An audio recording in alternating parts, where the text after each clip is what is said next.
ಎಲ್ಲರಿಗೂ ನಮಸ್ಕಾರ. Welcome back to my channel. ನೀವು ನೋಡ್ತಾ ಇದ್ದೀರಾ ಡಿಚ್ಚಿ ಕಿಚನ್ ಯೂಟ್ಯೂಬ್ ಚಾನಲ್.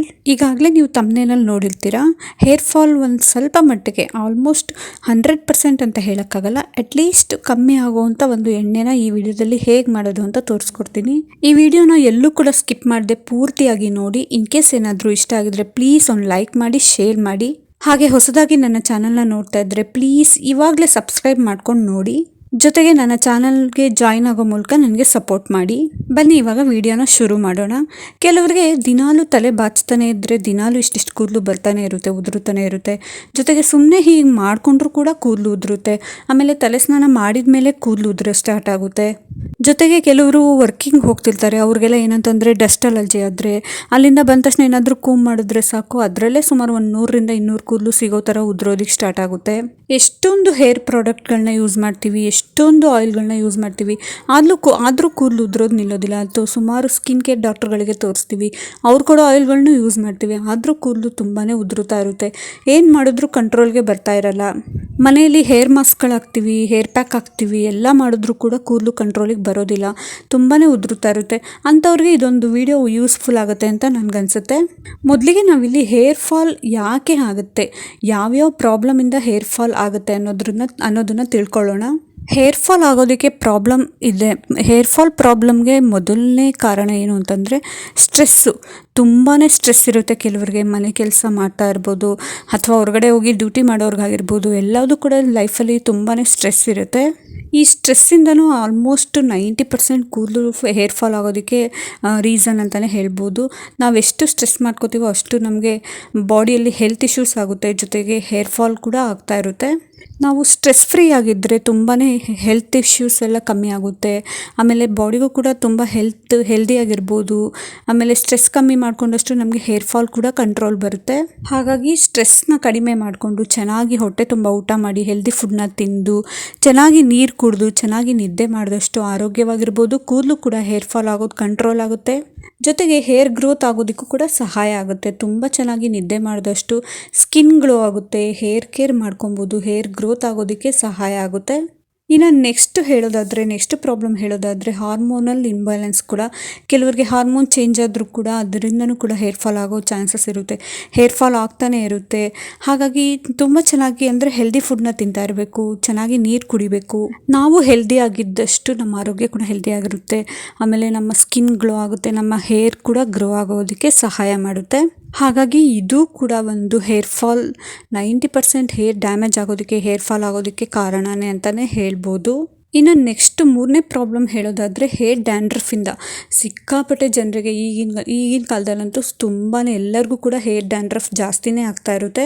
ಹೊರಗಡೆ ಡಸ್ಟಿಂದ ಆಗಿರ್ಬೋದು ಅಥವಾ ನಾವು ತಿನ್ನೋ ಫುಡ್ಡಿಂದ ಆಗಿರ್ಬೋದು, ತುಂಬಾ ಸ್ಟ್ರೆಸ್ಸಿಂದ ಆಗಿರ್ಬೋದು ಹೇರ್ ಡ್ಯಾಂಡ್ರಫ್ ಜಾಸ್ತಿ ಆಗಿ ನಾವು ಎಷ್ಟೇ ಪ್ರಾಡಕ್ಟ್ ಯೂಸ್ ಮಾಡಿದ್ರು, ಎಷ್ಟೇ ಶಾಂಪು ಯೂಸ್ ಮಾಡಿದ್ರು, ಎಷ್ಟೇ ಹೇರ್ ಆಯಿಲ್ ಯೂಸ್ ಮಾಡಿದ್ರು ಕೂಡ ಹೇರ್ ಡ್ಯಾಂಡ್ರಫ್ ನಿಲ್ಲೋದೇ ಇಲ್ಲ. ಹಾಗಾಗಿ ಹೇರ್ ಡ್ಯಾಂಡ್ರಫಿಂದನೂ ಕೂಡ ಹೇರ್ ಫಾಲ್ ಆಗೋ ಚಾನ್ಸಸ್ ತುಂಬಾ ಇರುತ್ತೆ. ಹೇರ್ ಗ್ರೋತ್ ಆಗೋದಕ್ಕೆ ಸಹಾಯ ಮಾಡೋದಿಲ್ಲ. ಹಾಗಾಗಿ ಹೇರ್ ಡ್ಯಾಂಡ್ರಫ್ನ ಕಂಟ್ರೋಲ್ ಮಾಡೋದಕ್ಕೆ ನಾನು ಈಗಾಗಲೇ ಒಂದು ವಿಡಿಯೋನ ಅಪ್ಲೋಡ್ ಮಾಡಿದ್ದೀನಿ. ಇನ್ನು ಯಾರೆಲ್ಲ ನೋಡಿಲ್ಲ ಅಂತಂದರೆ ನನ್ನ ಚಾನಲ್ನ ಈಗಲೇ ಅಥವಾ ಫ್ರೀ ಇದ್ದಾಗ ಒಂದ್ಸತಿ ವಿಸಿಟ್ ಮಾಡಿ. ಮನೆಯಲ್ಲೇ ಹೇರ್ ಮಾಸ್ಕ್ ಹಾಕೊಳ್ಳೋದಾಗಿರ್ಬೋದು ಅಥವಾ ಆಯಿಲ್ ಮಸಾಜಿಂದ ಒಂದೇ ಒಂದು ಶಾಂಪುಗೆ ಸ್ಟಿಕ್ ಆನ್ ಆಗಿ ನೀಟಾಗಿ ಹೇರ್ ಕೇರ್ ಮಾಡ್ತಾ ಬಂದರೆ ಹೇರ್ ಡ್ಯಾಂಡ್ರಫ್ ಕಮ್ಮಿನೇ ಆಗುತ್ತೆ. ಇನ್ ಕೇಸ್ ನೀವು ಯೂಸ್ ಮಾಡೋ ಪ್ರಾಡಕ್ಟಿಂದ ಅಥವಾ ಯೂಸ್ ಮಾಡೋ ಹೇರ್ ಆಯಿಲಿಂದ, ಹೇರ್ ಶಾಂಪೂಯಿಂದ ಹೇರ್ ಡ್ಯಾಂಡ್ರಫ್ ಕಮ್ಮಿ ಆಗಿಲ್ಲ ಅಂತಂದರೆ ಒಂದ್ಸತಿ ಡಾಕ್ಟರ್ನ ಕನ್ಸಲ್ಟ್ ಮಾಡಿ ಹೇರ್ ಡ್ಯಾಂಡ್ರಫ್ನ ಕಂಟ್ರೋಲ್ ಮಾಡ್ಕೊಳ್ಳಿ. ಹೇರ್ ಡ್ಯಾಂಡ್ರಫ್ ಕಮ್ಮಿ ಆದಷ್ಟು ಹೇರ್ ಗ್ರೋತ್ ಆಗೋದಕ್ಕೆ ಸಹಾಯ ಮಾಡುತ್ತೆ. ಜೊತೆಗೆ ಹೇರ್ ಫಾಲ್ ಆಗೋದು ಕೂಡ ಕಂಟ್ರೋಲ್ ಆಗ್ತಾ ಬರುತ್ತೆ. ಹಾಗಾಗಿ ಇದು ಕೂಡ ಹೇರ್ ಫಾಲ್ ಆಗೋದಕ್ಕೆ 90% ಹೇರ್ ಫಾಲ್ ಆಗೋದಕ್ಕೆ ಈ ಡ್ಯಾಂಡ್ರಫ್ ಕೂಡ ಒಂದು ಕಾರಣನೇ ಅಂತಾನೆ ಹೇಳ್ಬೋದು. ಇನ್ನು ನೆಕ್ಸ್ಟ್ ಪ್ರಾಬ್ಲಮ್ ಹೇಳೋದಾದ್ರೆ, ಕೆಲವರು ಏನಂತಂದ್ರೆ ಆಯಿಲ್ ಮಸಾಜ್ ಮಾಡೋದಕ್ಕೆ ಟೈಮ್ ಇರಲ್ಲ ಅಥವಾ ಆಯಿಲ್ ಅಪ್ಲೈ ಮಾಡೋದಕ್ಕೆ, ಹೇರ್ ಆಯಿಲ್ ಅಪ್ಲೈ ಮಾಡೋದಕ್ಕೆ ಟೈಮ್ ಇರಲ್ಲ. ಅವಾಗ ಏನು ಮಾಡ್ತಾರೆ, ಸಡನ್ನಾಗಿ ಹಾಗೆ ಹೇರ್ ವಾಶ್ ಮಾಡಿಕೊಂಡು ಹೊರಟೋಗ್ತಾರೆ. ಆ ರೀತಿ ಮಾಡೋದ್ರಿಂದನೂ ಕೂಡ ಹೇರ್ ಫಾಲ್ ಆಗೋ ಚಾನ್ಸಸ್ ಇರುತ್ತೆ. ಏಕೆಂತಂದರೆ ನಾವು ಡೈರೆಕ್ಟ್ ಶಾಂಪೂನ ಹೇರ್ಗೆ ಅಪ್ಲೈ ಮಾಡೋದ್ರಿಂದ ಕೆಮಿಕಲ್ ರಿಯಾಕ್ಟ್ ಆಗಿ ಹೇರ್ ಫಾಲ್ ಆಗೋ ಚಾನ್ಸಸ್ ಜಾಸ್ತಿನೇ ಇರುತ್ತೆ.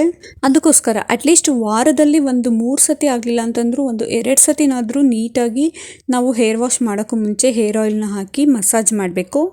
ನೀಟಾಗಿ ಹೇರ್ ಆಯಿಲ್ನ ಅಪ್ಲೈ ಮಾಡಿ ಒಂದು 30 ಮಿನಿಟ್ಸ್ ಮಸಾಜ್ ಮಾಡಿ.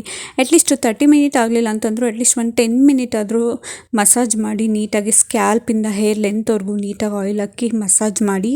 ಅದಾದಮೇಲೆ ನೀವು ಹೇರ್ ವಾಶ್ ಮಾಡೋದ್ರಿಂದ ಹೇರ್ ಫಾಲ್ ಆಗೋ ಚಾನ್ಸಸ್ ಕಮ್ಮಿನೇ ಇರುತ್ತೆ. ಹೇರ್ ಫಾಲ್ ಆಗೋದಿಲ್ಲ. ಹಾಗಾಗಿ ಅದ್ರ ಜೊತೆಗೆ ಹೇರ್ ಕೂಡ ನೀಟಾಗಿ ಗ್ರೋತ್ ಆಗೋದಕ್ಕೆ ಸಹಾಯ ಮಾಡುತ್ತೆ. ಆಮೇಲೆ ಇನ್ನೊಂದು ವಿಷಯ ಏನಂತಂದರೆ ಹೇರ್ ಆಯಿಲ್ನ ನೀವು ಅಪ್ಲೈ ಮಾಡುವಾಗ ಸ್ವಲ್ಪ ನುಸು ಬೆಚ್ಚಗಿನ ಹೇರ್ ಆಯಿಲ್ನ ಅಪ್ಲೈ ಮಾಡೋದ್ರಿಂದ ಸ್ವಲ್ಪ ಬ್ಲಡ್ ಸರ್ಕ್ಯುಲೇಷನ್ ನೀಟಾಗಿ ಹೇರ್ ಗ್ರೋತ್ ಆಗೋದಕ್ಕೆ ಸಹಾಯ ಮಾಡುತ್ತೆ. ಜೊತೆಗೆ ಹೇರ್ ಫಾಲ್ ಕೂಡ ಕಂಟ್ರೋಲ್ ಆಗುತ್ತೆ ಅಂತಲೇ ಹೇಳ್ಬೋದು. ಹಾಗಾಗಿ ಹೇರ್ ವಾಶ್ ಮಾಡೋಕ್ಕೂ ಮುಂಚೆ ಹೇರ್ ಆಯಿಲ್ನ ಅಪ್ಲೈ ಮಾಡಿ ಆಮೇಲೆ ಹೇರ್ ವಾಶ್ ಮಾಡಿ. ಹೇರ್ ಆಯಿಲ್ನ ಅಪ್ಲೈ ಮಾಡ್ದೇ ಡೈರೆಕ್ಟಾಗಿ ಹೇರ್ ವಾಶ್ ಮಾಡೋದು ಕೂಡ ಹೇರ್ ಫಾಲ್ಗೆ ಒಂದು ಪ್ರಾಬ್ಲಮ್ ಅಂತಲೇ ಹೇಳ್ಬೋದು. ನೆಕ್ಸ್ಟ್ ಪ್ರಾಬ್ಲಮ್ ಏನಂತಂದರೆ ನಾನು ಮೊದಲೇ ಹೇಳಿದಾಗೆ ಚೆನ್ನಾಗಿ ಹೆಲ್ದಿ ಫುಡ್ನ ತಿಂತಾ ಇರಬೇಕು. ಸೊಪ್ಪು, ಹಣ್ಣು, ತರಕಾರಿ ಏನಾದರೂ ಸರಿ ನೀವು ಹೆಲ್ದಿ ಫುಡ್ನ ತಿಂತಾ ಇದ್ದಷ್ಟು ಬಾಡಿ ಕೂಡ ಹೆಲ್ದಿ ಆಗಿರುತ್ತೆ, ಹೇರ್ ಗ್ರೋತ್ ಆಗೋದಕ್ಕೂ ಕೂಡ ಸಹಾಯ ಮಾಡುತ್ತೆ. ಬೀನ್ಸ್ ಆಗಿರ್ಬೋದು, ಕ್ಯಾರೆಟು, ಬೀಟ್ರೂಟು ಅಥವಾ ಏನಾದರೂ ಎಗ್ ತಿನ್ನೋದಾಗಿರ್ಬೋದು, ಕಾಳುಗಳು, ಮೊಳಕೆ ಕಟ್ಟಿರೋ ಕಾಳುಗಳು, ಬನಾನಾ, ಆರೆಂಜು, ಗ್ರೇಪ್ಸು, ಈ ರೀತಿ ಆ್ಯಪಲ್ಲು, ಈ ರೀತಿ ಎಲ್ಲ ಹಣ್ಣು, ತರಕಾರಿಗಳು, ಸೊಪ್ಪುಗಳನ್ನ ತಿನ್ನೋದ್ರಿಂದನೂ ಕೂಡ ನಾವು ಹೆಲ್ದಿ ಆಗಿರ್ಬೋದು. ಹೇರ್ಗೂ ಕೂಡ ತುಂಬಾ ಹೆಲ್ದಿ ಫುಡ್ ಸಿಗೋದ್ರಿಂದ ಹೇರ್ ಗ್ರೋತು ತುಂಬಾ ಚೆನ್ನಾಗಾಗುತ್ತೆ. ಹೇರ್ ಫಾಲ್ ಆಗೋದನ್ನು ಕೂಡ ಕಂಟ್ರೋಲ್ ಮಾಡುತ್ತೆ. ಹಾಗಾಗಿ ಆದಷ್ಟು ಹೆಲ್ದಿ ಫುಡ್ನೇ ತಿಂತಾಯಿರಿ. ಚೆನ್ನಾಗಿ ನೀರು ಕುಡೀರಿ. ಫುಡ್ಗಿಂತ ಮೊದಲು ಚೆನ್ನಾಗಿ ನೀರು ಕುಡಿಬೇಕು. ನೀರು ಕುಡಿದಷ್ಟು ನಾವು ತುಂಬ ಚೆನ್ನಾಗಿ ಸ್ಕಿನ್ ಗ್ಲೋ ಆಗುತ್ತೆ. ಆಮೇಲೆ ಹೇರ್ ಗ್ರೋತ್ ಆಗೋದಕ್ಕೂ ಸಹಾಯ ಮಾಡುತ್ತೆ. ತುಂಬಾ ಉಪಯೋಗ ಇದೆ ನೀರು ಕುಡಿಯೋದ್ರಿಂದ. ಹೆಲ್ದಿ ಆಗಿರೋದಕ್ಕೆ ಬೇರೆ ಮೆಡಿಷನ್ನೇ ಬೇಡ. ನೀರಿಗಿಂತ ಹೆಚ್ಚು ಮೆಡಿಷನ್ ಯಾವುದೂ ಇಲ್ಲ. ನೀರೇ ಒಂದೊಳ್ಳೆ ತುಂಬಾ ಇಂಪಾರ್ಟೆಂಟ್ ಮೆಡಿಷನ್. ನೀರು ಚೆನ್ನಾಗಿ ಕುಡಿದಷ್ಟು ಹೆಲ್ದಿ ಆಗಿರ್ಬೋದು, ಸ್ಕಿನ್ ಗ್ಲೋ ಆಗುತ್ತೆ, ಹೇರ್ ಗ್ರೋತ್ ಕೂಡ ಆಗುತ್ತೆ. ಇನ್ನು ಹೇರ್ ಫಾಲ್ ಕಂಟ್ರೋಲ್ ಆಗೋದಕ್ಕೆ ಮನೆಯಲ್ಲೇ ಯಾವ ಹೇರ್ ಆಯಿಲ್ನ ಪ್ರಿಪೇರ್ ಮಾಡ್ಕೋಬೋದು ಅನ್ನೋದನ್ನ ಹೇಳ್ತೀನಿ. ಮೊದಲಿಗೆ 1 ಕಪ್ ಆಗೋಷ್ಟು ಕೊಬ್ಬರಿ ಎಣ್ಣೆನ ತೊಗೊಳ್ಳಿ, ಅಥವಾ ನೀವು ಯಾವುದು ಯೂಸ್ ಮಾಡ್ತಿರೋ ಆ ಎಣ್ಣೆನೇ 1 ಕಪ್ ಆಗೋಷ್ಟು ತೊಗೊಳ್ಳಿ. ಆ ಎಣ್ಣೆಗೆ 1 ಮೀಡಿಯಮ್ ಸೈಜ್ ಈರುಳ್ಳಿನ ನೀಟಾಗಿ ಸಿಪ್ಪೆ ತೆಗೆದು ಕಟ್ ಮಾಡಿಕೊಂಡು ಅದನ್ನು ಕೂಡ ಸೇರಿಸಬೇಕಾಗತ್ತೆ. ಜೊತೆಗೆ 1 ಟೀ ಸ್ಪೂನ್ ಆಗೋಷ್ಟು ಮೆಂತ್ಯ ಕಾಳು. ಸಾಮಾನ್ಯವಾಗಿ ಮೆಂತ್ಯ ಕಾಳು ಮನೆಯಲ್ಲಿ ಎಲ್ಲರ ಮನೆಯಲ್ಲೂ ಇದ್ದೇ ಇರುತ್ತೆ. ಅದ್ರ ಜೊತೆಗೆ 1 ಕೈ ಹಿಡಿ ಆಗೋಷ್ಟು ಅಂದರೆ 5 ಕಡ್ಡಿ ಆಗೋಷ್ಟು ಕರ್ಬೇವಿನ ಸೊಪ್ಪಿನ ಎಲೆಗಳು. ಇದಿಷ್ಟನ್ನ ಚೆನ್ನಾಗಿ ಕುದಿಸ್ಕೊಬೇಕಾಗುತ್ತೆ. ಅಂದರೆ 1 ಕಪ್ ಎಣ್ಣೆಗೆ 1 ಟೀ ಸ್ಪೂನ್ ಆಗೋಷ್ಟು ಮೆಂತ್ಯ ಕಾಳು, ಆಮೇಲೆ 1 ಹಿಡಿ ಆಗೋಷ್ಟು ಅಥವಾ 5 ಕಡ್ಡಿ ಕರ್ಬೇವಿನ ಸೊಪ್ಪಿನ ಎಲೆಗಳು, ಮತ್ತು 1 ಸ್ಮಾಲ್ ಈರುಳ್ಳಿ, ಮೀಡಿಯಮ್ ಸೈಜ್ ಅಥವಾ ಸ್ಮಾಲ್ ಈರುಳ್ಳಿನ ನೀಟಾಗಿ ಕಟ್ ಮಾಡಿಕೊಂಡು ಎಣ್ಣೆಲಿ ಹಾಕಿ ಚೆನ್ನಾಗಿ ಕುದಿಸ್ಬೇಕು. ಅದು ಕುದ್ದಿದ್ದಾದಮೇಲೆ ನೀಟಾಗಿ ಸೋದಿಸ್ಕೊಳ್ಳಿ. ಇನ್ನೊಂದು ಕಪ್ಗೆ ನೀಟಾಗಿ ಸೋದಿಸ್ಕೊಬೇಕು. ಸೋದಿಸಿದಾದ್ಮೇಲೆ ಇಮ್ಮಿಡಿಯೇಟು ಬಿಸಿ ಎಣ್ಣೆನೇ ಅಪ್ಲೈ ಮಾಡಬಾರ್ದು. ಯಾವುದೇ ಕಾರಣಕ್ಕೂ ಅಪ್ಲೈ ಮಾಡಬಾರ್ದು. ಸ್ವಲ್ಪ ನುಸು ಬೆಚ್ಚಗಿನ ಎಣ್ಣೆನ ಅಪ್ಲೈ ಮಾಡಬೇಕು. ಹಾಗಾಗಿ ಒಂದು ಸ್ವಲ್ಪ ತಣ್ಣ ಆಗೋದಕ್ಕೆ ಬಿಡಿ ಅದನ್ನು. ಅದಾದಮೇಲೆ ನೀಟಾಗಿ ಸೆಕ್ಷನ್ ಪಾರ್ಟ್ ವೈಸ್ ನೀಟಾಗಿ ಹೇರ್ನ ಪಾರ್ಟ್ ಮಾಡಿಕೊಂಡು ನೀಟಾಗಿ ಸ್ಕ್ಯಾಲ್ಪಿಂದ ನಮ್ಮ ಕೂದಲು ಲೆಂತ್ ಎಲ್ಲಿ ತನಕ ಇದೆಯೋ ಅಲ್ಲಿ ತನಕನೂ ನೀಟಾಗಿ ಅಪ್ಲೈ ಮಾಡಿ. ಎಣ್ಣೆ ಹಚ್ಚಿದಾದ್ಮೇಲೆ ಅಟ್ಲೀಸ್ಟ್ ಒಂದು 5ರಿಂದ 10 ನಿಮಿಷನಾದರೂ ನೀಟಾಗಿ ಮಸಾಜ್ ಮಾಡ್ಕೊಳ್ಳಿ. ಆವಾಗ ರಕ್ತ ಸಂಚಲನೆ ಚೆನ್ನಾಗಾಗುತ್ತೆ, ಹೇರ್ ಗ್ರೋತ್ ಆಗೋದಕ್ಕೆ ಸಹಾಯ ಮಾಡುತ್ತೆ.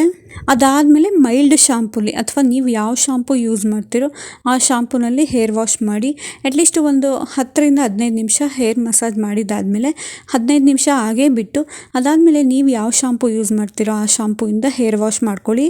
ಈ ಎಣ್ಣೆನ ವಾರಕ್ಕೆ 2ರಿಂದ 3 ಸತಿ ಅಥವಾ 2 ಸತಿ, ವಾರಕ್ಕೆ 2 ಸತಿ ಈ ಎಣ್ಣೆನ ಅಪ್ಲೈ ಮಾಡಿ ನೀಟಾಗಿ ಹೇರ್ ವಾಶ್ ಮಾಡೋದ್ರಿಂದ ಹೇರ್ ಫಾಲ್ ಕಂಟ್ರೋಲ್ ಆಗುತ್ತೆ.